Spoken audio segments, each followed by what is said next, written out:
Sindaco, oggi una cerimonia particolare, una cerimonia anche baciata dal sole, possiamo dirlo, ovvero è stato premiato il nuovo logo del centro diurno qui nel comune di Gaiarine. Si può spiegare un po' come è nato tutto l'iter, anche perché il logo è frutto di un concorso?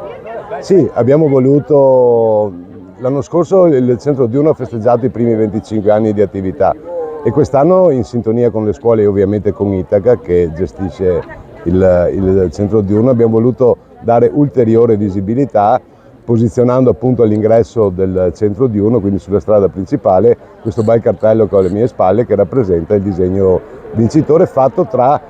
scelto tra 60 e oltre opere realizzate dai ragazzi e le ragazze dei nostri istituti comprensivi.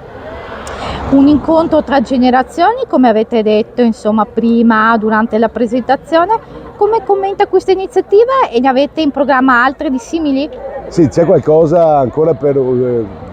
contribuire a dare continuità a quello che si è creato negli ultimi anni, ed ossia appunto le generazioni distanti ma molto vicine che si toccano e si frequentano e vivono assieme, tant'è che